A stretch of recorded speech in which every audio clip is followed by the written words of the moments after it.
is 6 o'clock, and we will go ahead and call this meeting of the Greensburg City Council to order and begin with the Pledge of Allegiance. I pledge allegiance to the flag of the United States of America and to the republic for which it stands, one nation, under God, indivisible, with liberty and justice for all. John? Pray with me. Father, I thank you so much for this community. Thank you for all those in it and all those that are tasked with making decisions and leading the community. We ask that you'll give them wisdom and unity as they do so. And we ask this in Jesus' name. Amen.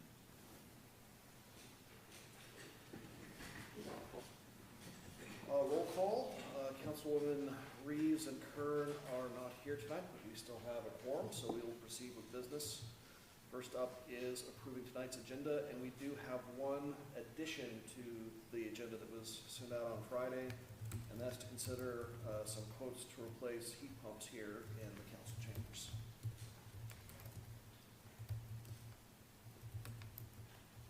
I make a motion to approve the agenda with one addition. Second. It's been moved and seconded to approve the presented agenda with one addition. Any further discussion? All those in favor say aye. Aye. Opposed? Agenda approved. Citizen comments. Hearing no citizen comments, we will move along to our consent agenda. That includes the minutes of the January 16th meeting and appropriations ordinance 1261. Make a motion to approve the consent agenda. Second.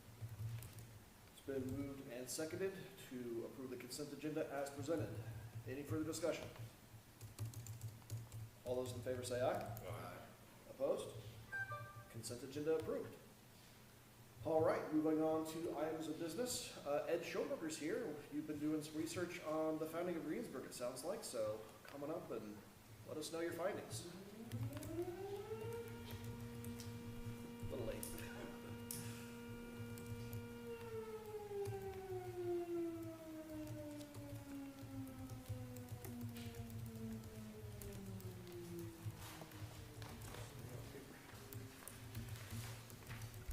Gentlemen, I'm here to make a case for a Greensburg birthday.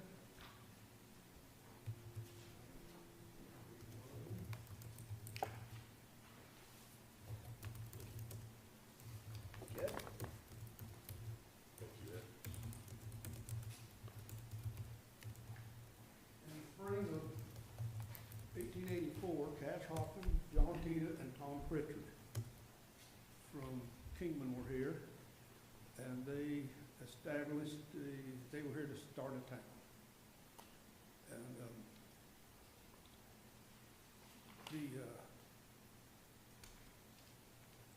when the county was reestablished from Edwards and Kinsley on February 11th, 1886, and for some reason that seemed to be the Greensburg birthday.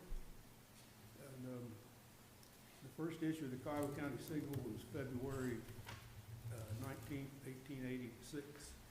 And in the March issue, that had the notice that the governor's proclamation declared Greensburg the temporary county seat of Kiowa County. And I guess people just assumed that was Greensburg's birthday, but that's 2 years too late. Mullerville celebrated theirs in 1884. They had the right date. And the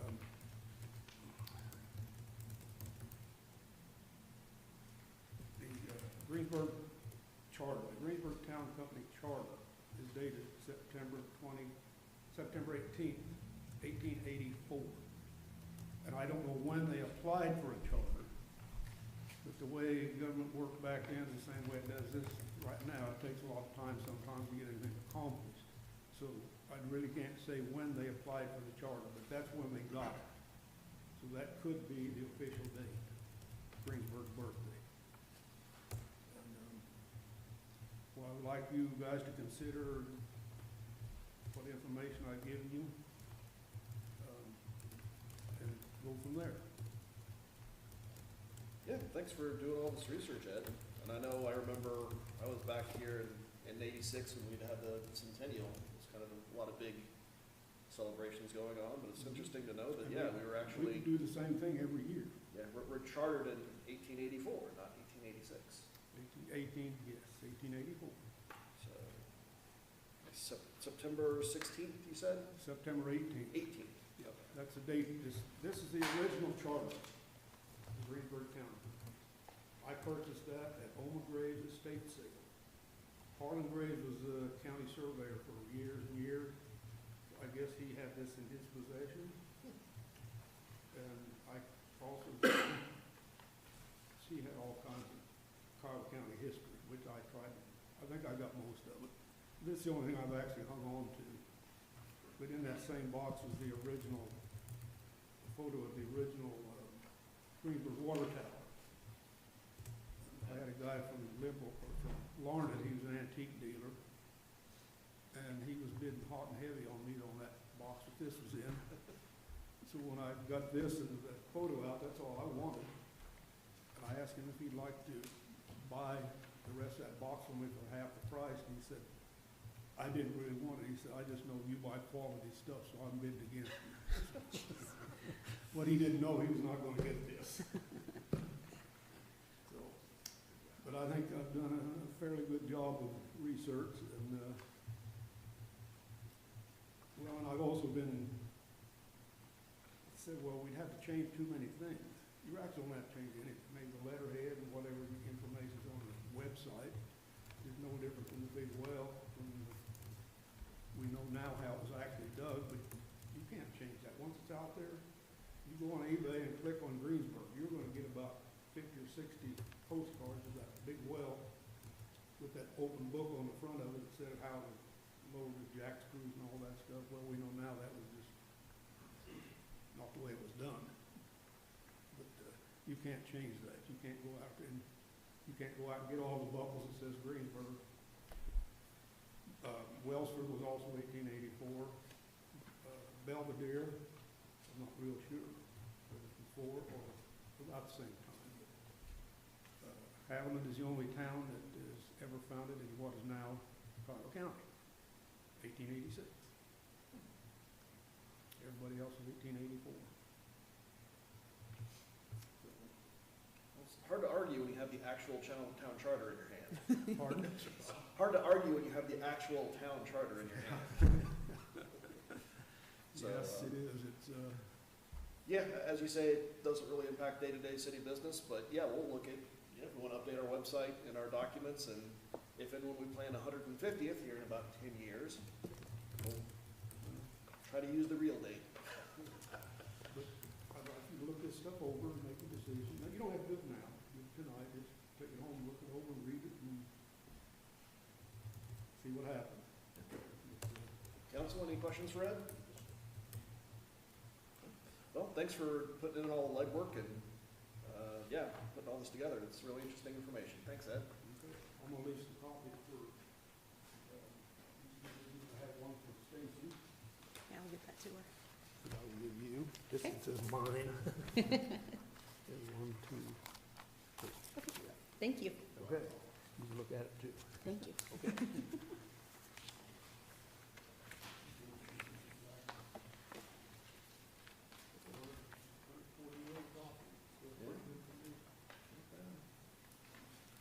It's as old as anything we had over in the courthouse, I think.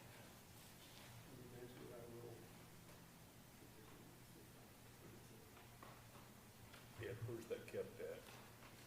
Historical Society? Where is that stored at? Where do they keep that charter here in town? This is mine. Yours? This is, I own. He spent his own money on it. I Oh, own really? this is Oma Graves office. Yeah, here it is, right there. Good day. Good day. My wife's birthday. Not making anything forward. Make me 140 years September. or older. September 16th or 18th? September 18th. That's my anniversary Oh, too. it is, okay. And my daughter's birthday. 1884. Anniversary, I think, but not the daughter's. Yeah, thank you for your time. said. All right, we will move along to our next item of business, and that is to consider ordinance 1121, which is an update to our records retention schedule. Christie, you want to give a little background? Sure. This, what is presented to you is actually wording that came from the Kansas State Historical Society. That was where we obtained the last ordinance that, or the wording for the last retention schedule that we had. But this has not been updated since right after the tornado in 2007. So there's some updated language in there, updated information on state statute and things, just to make sure that we're in compliance with state statute. So we're offering this ordinance just as an update to what we have. It's very, very similar as far as what years, how long we have to keep things, but there's some added categories in there that might help us out in the future. So it's kind of more or less a housekeeping item? Yes, yes.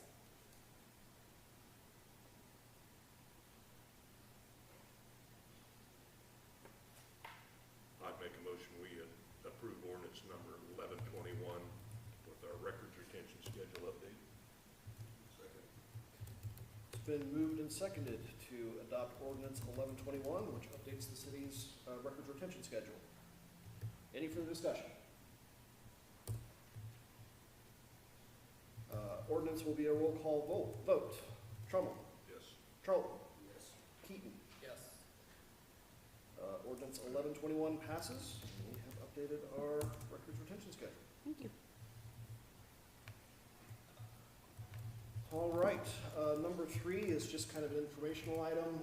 We have more or less our final financial numbers for 2023, which were included in the packet. And Stacy did include a little bit of a memo there, kind of outlining it. Most funds doing fairly well. Electric fund kind of reversed its downward trend for the last few years, which is good to see.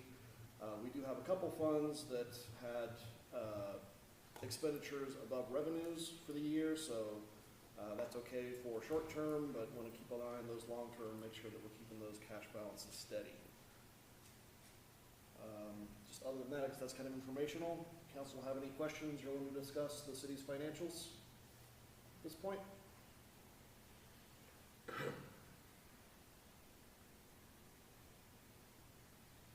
Hearing no discussion from council, we'll close that item, but as always, we're always keeping an eye on those numbers. All right, we do have one additional item of business tonight, as I'm sure council's kind of noticed. The heat pumps here in the south side of the building where the council chambers are have not worked for a while, and we do have some quotes to get those fixed, and those are there in front of you. They were shipping in front of you when you sat down. We have 3 quotes from X-Services, Intergreen, and Weber for pretty much the same thing. It'd be 2 5-ton water or geothermal heat pumps, and you'll see there the various costs. And I think, Mick, you're here to kind of give us some background on that, or answer any questions if council has any. Who's been looking at this earlier, maybe before, when we found out we had a major problem? Intergreen has. Yeah, they do most of our work all.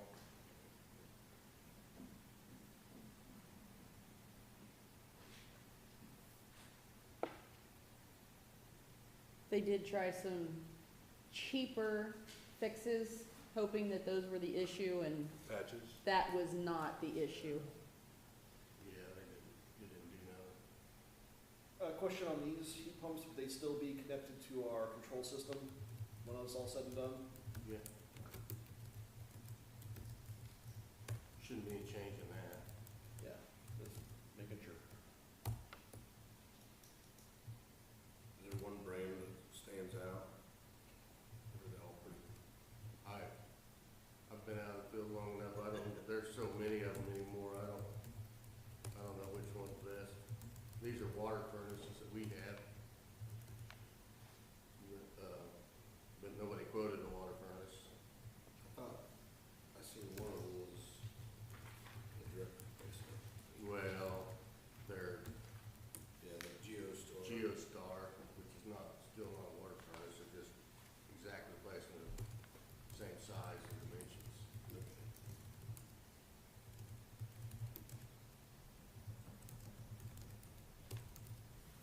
three brands quoted, GeoStar's the only one I'd not heard of. Train and Bosch, I think, are both fairly reputable brands, so. Any reason not to go with a low bid on this?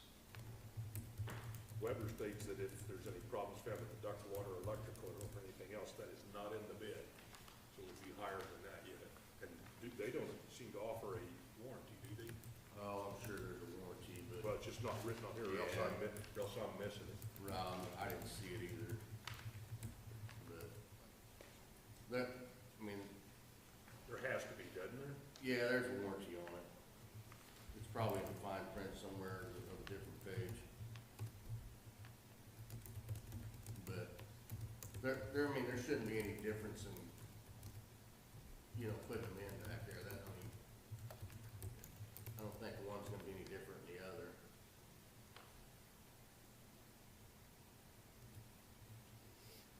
They're kind of black boxes, you just connect the ductwork, you connect the geothermal lines and the control panel, and Yeah, I mean, it's Yeah. pretty self-explanatory. It's just, I mean, there ain't much there. A little bit does also have the lease. About the only difference in the first two is lead time on it. Well, I think, I don't think the lead time's on Intergreens, is it? It's on this first sheet that we. 4 weeks? Yeah, Yeah. 4 and 6. Yeah. We made it through that really cold patch without anything freezing up. I bet 2 weeks isn't gonna matter. I'm all for saving $4,000 if it's a little cool in here for an extra couple weeks. I mean, we're not tied. Well, I don't have a problem with that.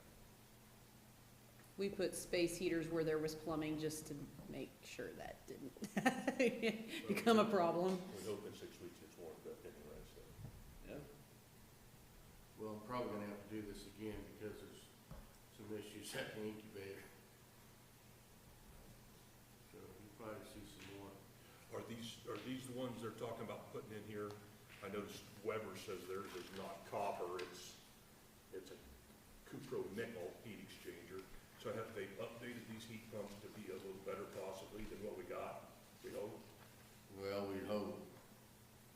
I mean, I'm not 100% sure anymore. Well, and these have been running nearly 16 years, and then unlike a normal furnace, they do the heat and the cooling. Right. Water's always going through them, it's a matter of whether you've got it on heat or cool, so they've had a lot of use. They don't get 6 months off. No. No, we don't, so.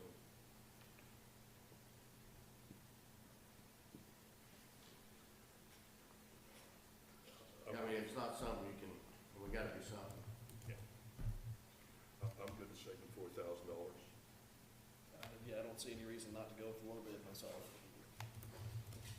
I don't either. That's why I got 3 bids when I've seen the first one. We might need that 4,000 on something else in We here. might need it down here Thank you. later.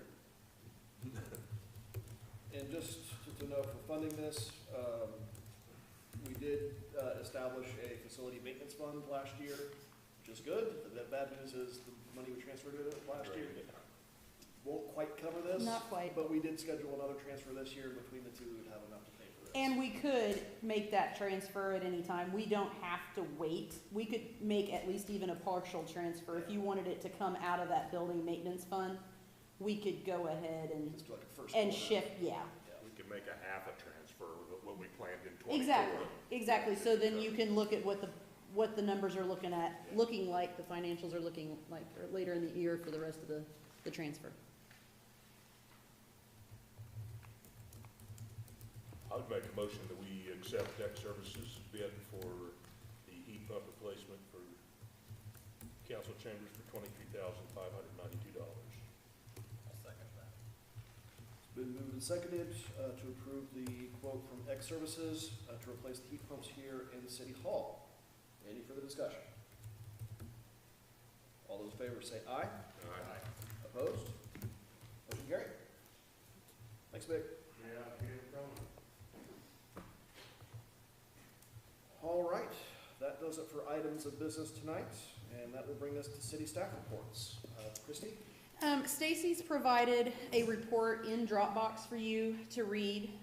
Something I will point out on her report is the very last item. Our next council meeting is actually going to be on a Tuesday. So Tuesday, February 20th, due to the President's Day holiday. So keep that in mind. And then also your scheduled planning retreat that's for Monday, February 26th at 6 o'clock. Keep that in mind. A couple of things that had happened out of my office that are positives that I thought to mention this evening are that we did release a building permit for the single-family home that's part of the county's MIH project. It will be over here at 324 South Oak on this basement that was preserved after the tornado. So that is ready to go as soon as they are able. And then we have let a partial permit on the 5-plex that is also part of that MIH project. That will be at 217 East Grant. They've got a couple of things, a couple of documents that we still need. They're waiting on a site survey to establish their pins, and then from that get me the site plan. But the building plans have been approved, so they can get started on getting things purchased and moving forward with that. They could do some dirt work and do some prepping for that. The other thing that has been released is another permit for a tiny home. It'll actually be over at 408 West Colfax. Charles and Sherry Wadle own that property at the corner of Colfax and Grove. They are splitting the property and placing a tiny home to the west side of it to use to rent out.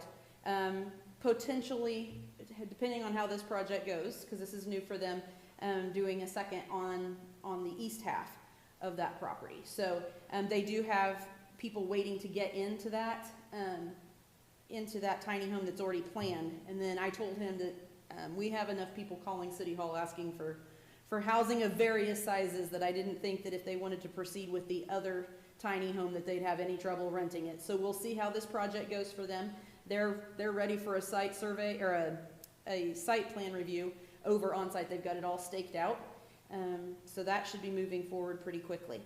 And then just today, a couple of things have popped up. Some earlier conversations about some possible development or changes to commercial areas, both in the downtown and then along the highway.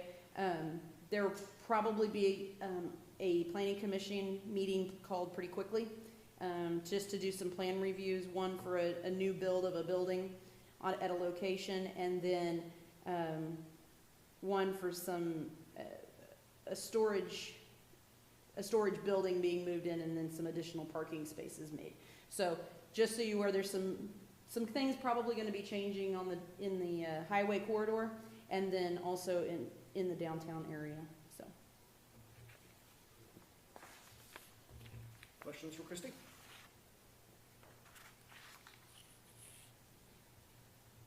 We did have a police report for January is attached to our agenda as well. Dennis, you have any comments on police activity for the month? No, not really, just, if anybody got any questions about the report, I'd be happy to answer any questions you have. Any questions for Dennis? You're fully staffed now, I understand? Yes. Good. Yep. Things going okay? Things are going good, yeah. We're moving forward. We had a few hiccups on the equipment. We got those fixed with Christie and Stacy's help, and actually from Aaron Webb's help too. He provided us some information on how to fix some hiccups, and so we're moving forward.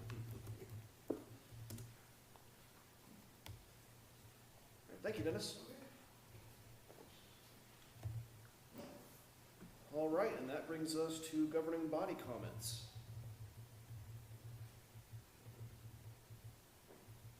All right, quiet group tonight. That is the end of our agenda tonight, so we will go ahead and adjourn the meeting. Thanks for your time, everybody.